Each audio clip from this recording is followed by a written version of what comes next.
Thank you very much, Luis, for inviting us to introduce the path that we followed inside the archives of the European Parliament to move from paper-based approach, boxes and dust, to silicon and generative AI. So we started this adventure in 2019. And when I was appointed as head of archives in 2019, my first approach was to understand the business of the archives. I am not an archivist, but as a manager, I was appointed to lead this organizational business unit of the European Parliament. So I had to gain more understanding about how was organized the unit, what were the business constraints, what was the regulations that we were supposed to follow and to implement. So I wanted to gain a bit more understanding about the context in which I had to manage this business unit. And the first thing I did for that, as being previously the IT enterprise architect of the European Parliament, was to perform a process design. So I asked all the staff to participate in this activity, and this was the first thing we did. So full process design with all the constraints that goes with business, with the processes, documentation, organization, people, so all the different dimensions you could find. And we completed this process design quite rapidly. In less than 3 months, all the processes were designed.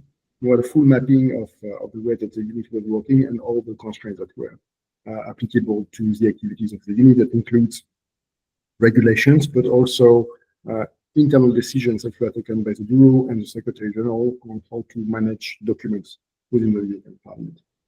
And one of the points that was clear was about the regulation. And there's one main regulation that was amended twice, but which is a regulation from the Council 354 from 1983 that regulates the access to public archive documents. So once this business process design was made, there were several points that had to be addressed, including identification of single point of failure to improve the capacity to maintain the business continuity of the unit. But one of the main points in terms of priority to address was the compliance with regulation. And on these points, the regulation we mentioned before was in the Article 1 to specify that the institution has to make public all the public archive documents, meaning all the ones that are more than 30 years old. And this is a regulation. But unfortunately, we didn't provide any access online, and Article 9 from this same regulation states that we have to make use of all the internet technologies in order to ease the access of these documents. So we started from a pure organizational point of view, and of course, among the points to be addressed was the compliance with regulation. So while we did not provide any easy access to the archives, people could access to the archives, they could send a request. We had more than 260 requests per year at this time being. And so people could access. If they wanted to have an access to a huge set of documents, they could make a study visit. So those conditions to regulate study visits in the Parliament.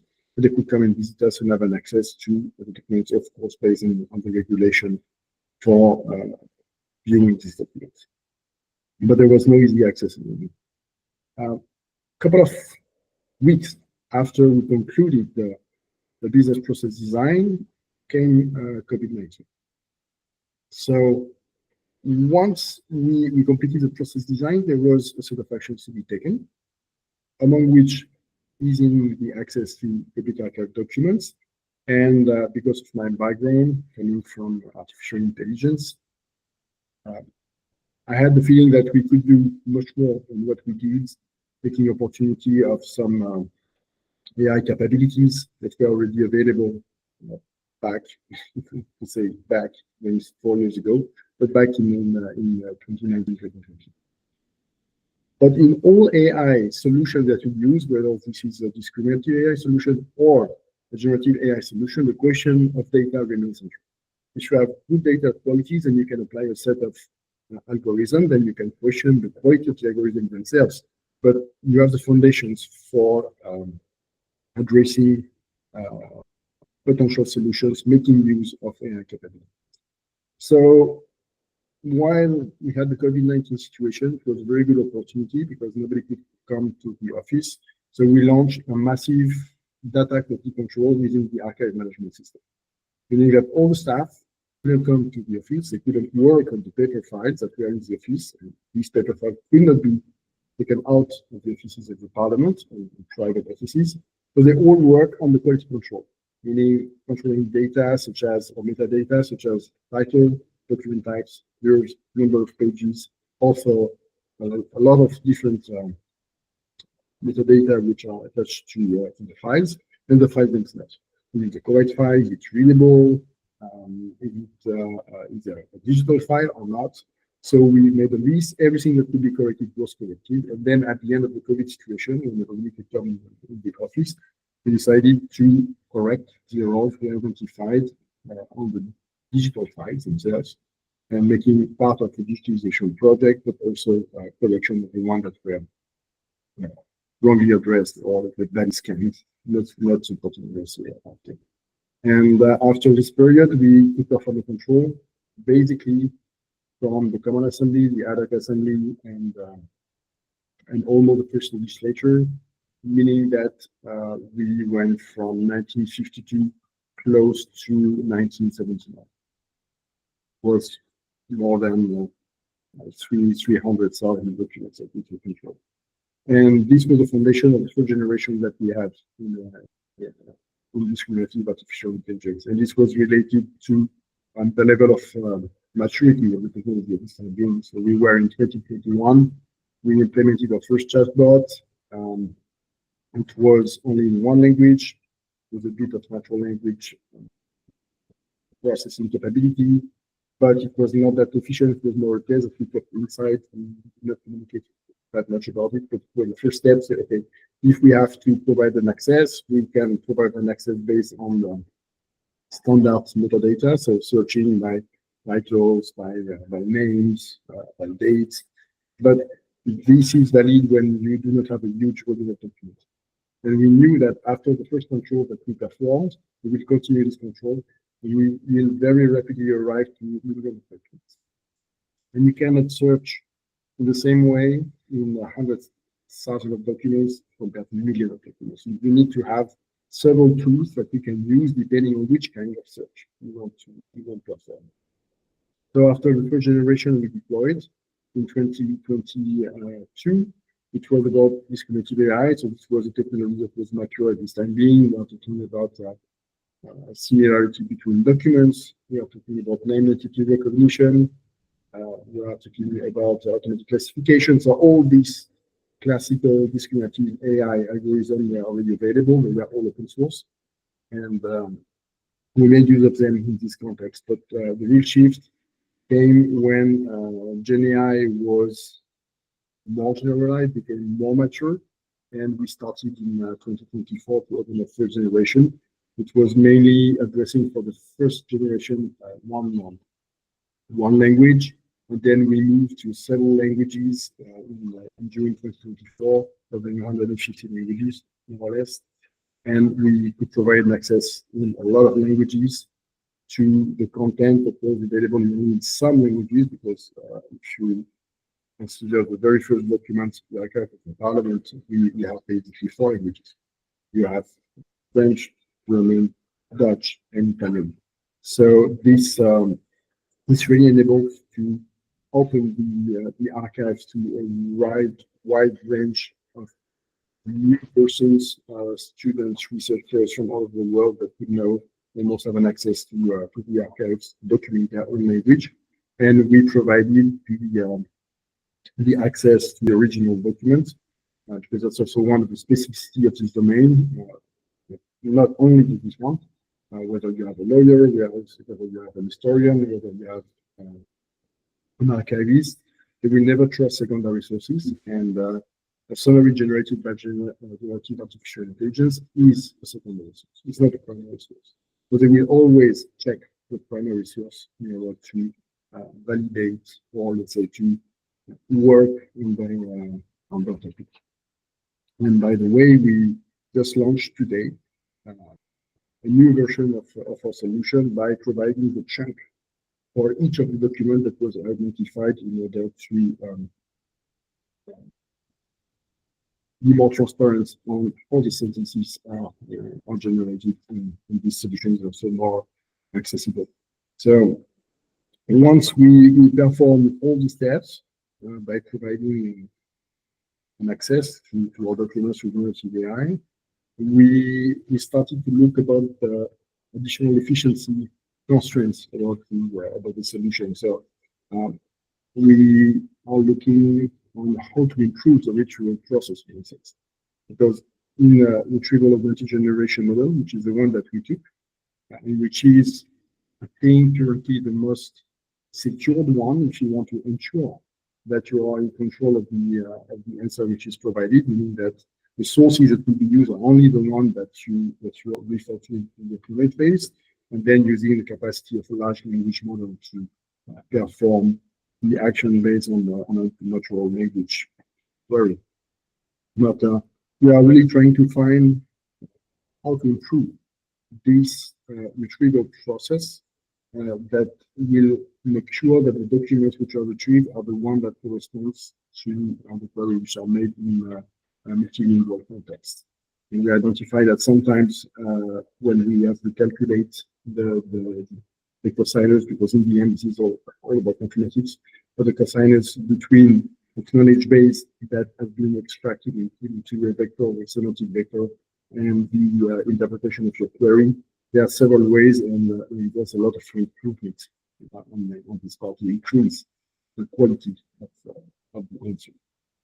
And we are also coming up very closely with the evolutions of the large language model, because it's the domain that evolves quite rapidly.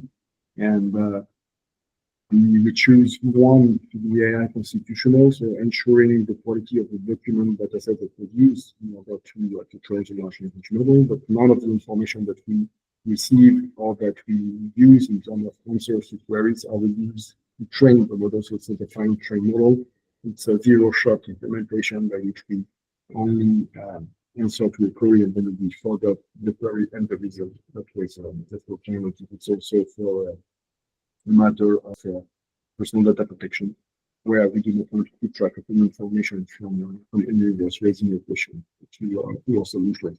So these tasks know that bring us from having only paper-based access and the minimal internal digital access in 2019, moved in 2025 to have a set of tools that you can use. Some are being discriminative, some are being generative, and we extend them in order to show that it didn't came from AI capabilities.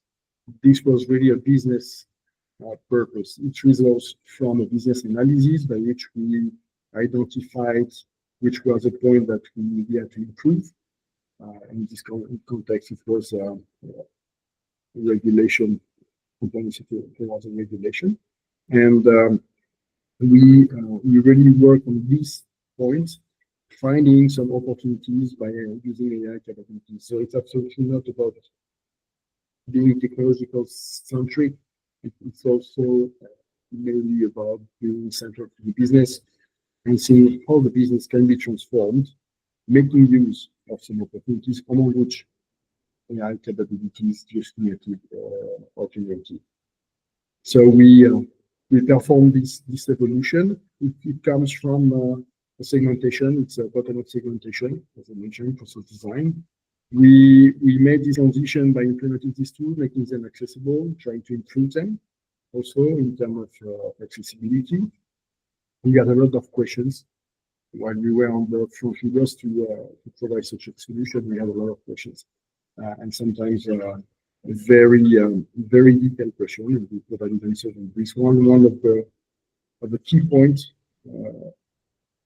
on the question that we had to answer was to provide an access to the trustworthy AI impact assessment that we got on the two. And this is one of our recommendations. Never starts to provide access to generative AI solutions without having performed prior to the production step to an impact assessment. It's absolutely to be performed. In our case, we use the one that was provided by the high-level expert group from the European Commission during the PAC step prior to the adoption of the AI Act. And this is really a recommendation to ensure that you have a responsible implementation of your AI solution. So we moved in this direction, and now we are looking on how to improve the solution, but also to extend the document set, because now we also use the articles which are contained inside the treaty of the European Union in terms of access to documents and transparency, and by trying to increase the documents that we provide to more recent documents than 7 years ago, but also documents which are used in the legislative domain, meaning adopted text, parliamentary questions, resolutions, oral interventions, debates, so everything which is made public and that we can enrich on top of the regulation that provides access to documents, but also to these legislative documents. Of course, considering the multilingual aspects, the European Union having 24 official languages, for which we try to make full use of the capacity of the solution to provide multilingual access. So what we are doing on top of this is also to start to work with some universities, promote the access to the tool, because having the access to information is important. We move from data to information. Of course, the summary provided by the generative AI solution is not authoritative, and we make it extremely clear in the disclaimer. This is a proposal made by a generative AI solution. It's absolutely not performed by a human being. The person has to consider this when reading the text. And on top of this information which is provided, now we start to make use of these ones inside networks, trying to promote these universities or Luxembourg, for instance, or Vienna. And looking if some of these documents and these tools could be introduced within university curriculum, so that people know the register and make use of these ones. And when they are addressing the history of the European Union, that they can have an access to these sources very easily. Because when you are a teacher or researcher, having a direct access to sources and primary sources is something which is extremely important. So that's why we try to promote this approach, which also goes with the era of misinformation, that people can directly have an access and can perform fact-checking without the sources which have been proposed. So this is a current step that we are progressing on. After all these evolutions coming from a business approach, we are now moving to the extension of the data set that we present, trying to maintain a high level quality of the information which is provided in the summary, and at the same time trying now to make it known so that people could make use of these ones. Sometimes there's critics, we work on the critics, and we try to avoid credit to this one, a system which is completely perfect, especially in the domain that we are already in expectation to improve this one, so that it better fits to our population. And the impact of this is we didn't really use a number of requests we received. There was a big fear within the organization that if we use generative AI, this will replace people. And this was a fear, but it was clearly demonstrated by experience elsewhere. It doesn't replace people.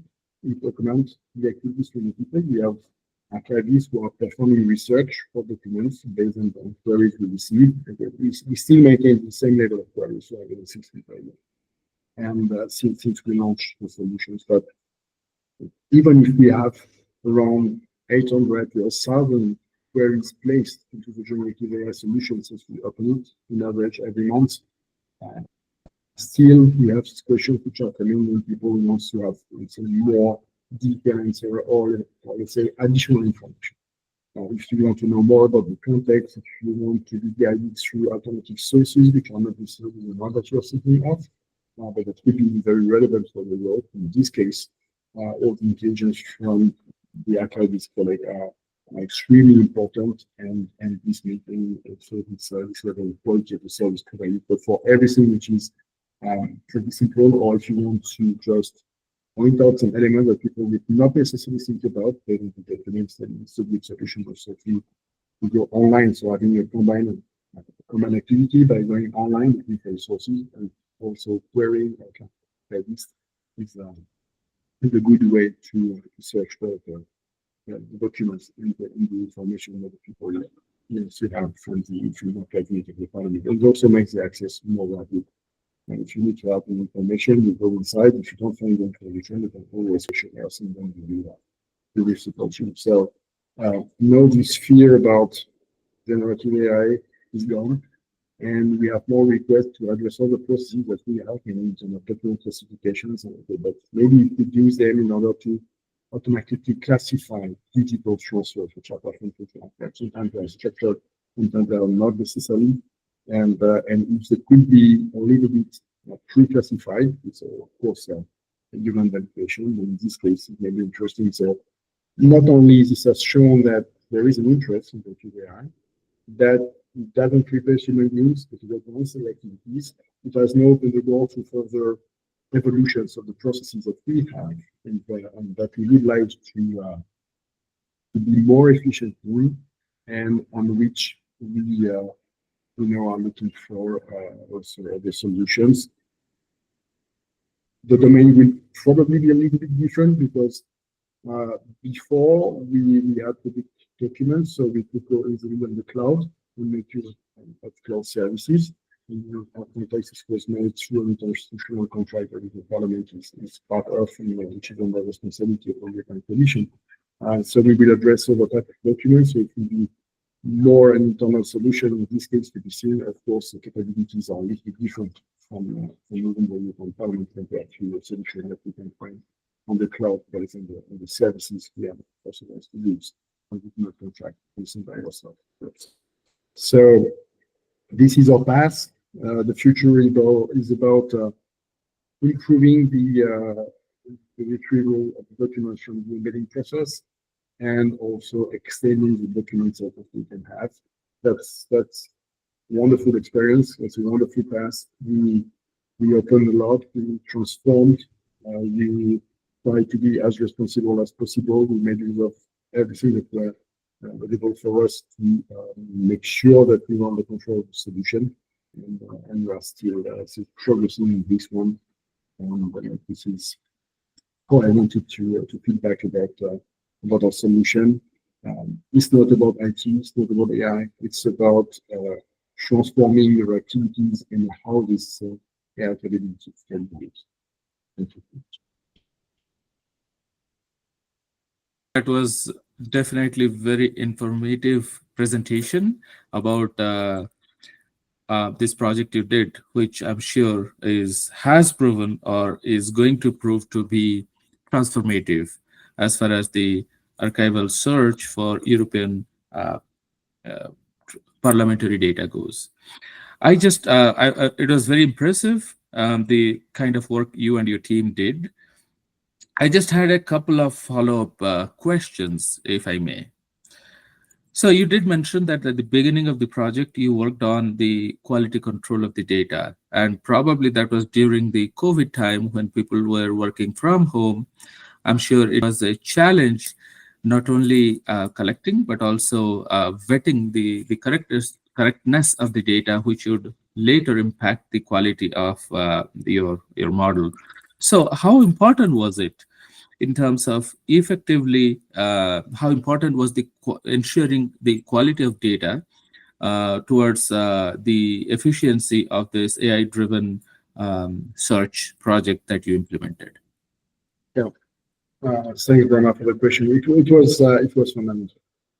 I would say that without this step, we would certainly never have progressed on the implementation of artificial intelligence solutions, whether whether they are discriminative or generative.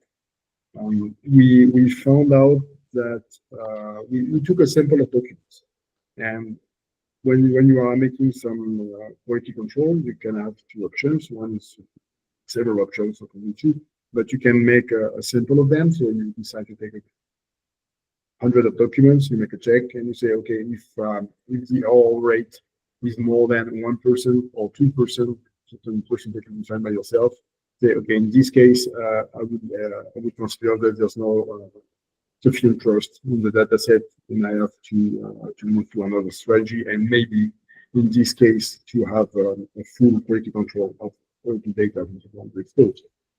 And you can have also another one which is taking extreme cases. So I say I take the very first document, I go to the very last document, for instance, and I check the quality, and if the quality is sufficient, I'm assuming that quickly. But in our case, we took a sample approach. We extracted some of the data and we made a control, but the error rate on the data set was estimated into account. We were around 10% of error rate.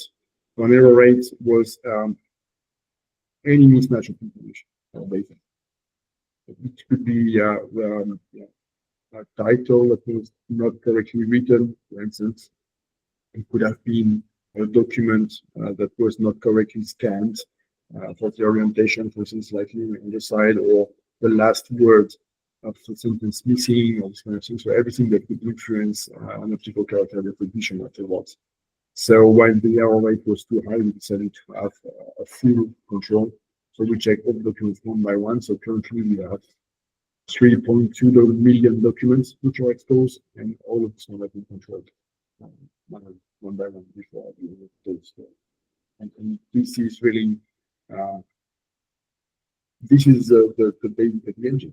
If you don't have good data, whatever you want to do, you will never have good quality. Great. Yeah, absolutely. I'm sure doing quality check on these humongous amount of documents that you processed, was probably a very daunting task. Now, following up on that, on the other side of the spectrum is, one is your data that you train the model with, but the large language models are known to hallucinate with the available information. The data has to be really large database set. It has to be free of any biases and any misrepresentation thereof. But again, the large language models have been recorded to have hallucinated, making up things, especially in the regulatory and legislative domains. And you deal with legislative information. So what kind of steps did you take to curb that, if not completely eliminate hallucination, and provide and be able to help the model come up with the exact answer that the users were looking for, searching for? Yeah. So it would be very optimistic to say that we do not have any hallucination. I don't think that anybody could guarantee that there will be no hallucinations. But first thing is that you have to be transparent. You have to make clear that the answer that you provide is generated by an artificial intelligence solution. So the person knows that potentially there could be hallucinations. So that's the very first point. The second one is to ensure that the document that will be used to generate the answer are fully under your own control. That when we decided to take a retrieval augmented generation approach, this was on this purpose. We didn't want to use a plain model. We didn't want to use the fine tuning because then we would have been completely dependent on the document set that was used to train the large language model. But choosing a RAG approach on our side was another step, saying, okay, if we provide an answer, the answer will be provided based on the documents which are made within the European Parliament. Then another step is about the configuration items of the prompt. So if you think about on-top-of architecture, the prompt is a configuration item, meaning it's not only a text which is provided to the large language model to perform an operation, it's all the ways that you will constrain your solution to provide an answer. For instance, the temperature is one of the constraints. The temperature describes the level of creativity of your solution and generating an answer. It goes from 0 to 1, with 1 being very creative. In our case, it's 0. It's absolutely not creative, it's true factually. Maybe we do not provide a solution which is a very high level of poetry, but it's based on facts. So it highlights facts, and each sentence is justified by a document that has been used to generate it. So that's another way to do it. Of course, you've got all the quadrants which are implemented within the solution themselves, inside the large language model themselves. So there's a set of queries that you cannot ask.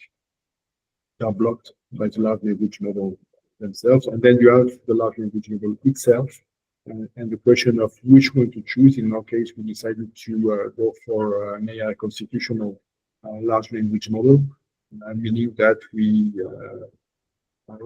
have seen that we have better trust into a solution that use a control document data set by trying to minimize the bias for the generation of the answer, even if we are using the large language model only for the understanding of the query and not for any other information that the solution may have been trained with.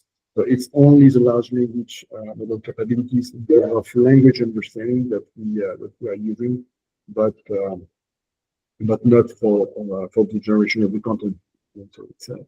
So these are several steps, for instance, that we use in order to manage hallucination and to reduce the possibility to have hallucination.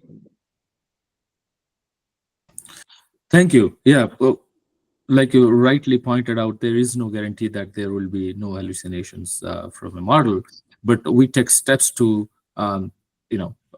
make it better.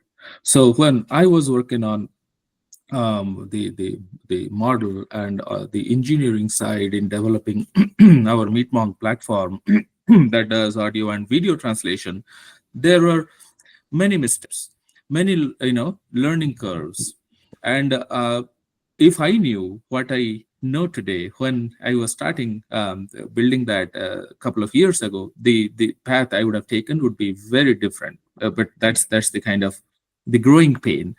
Would you like to share with us any growing pains you had, any pitfalls that if you knew what you know today, you would have avoided? What could you have done differently with the information and the knowledge and the learning you have today after having developed this platform?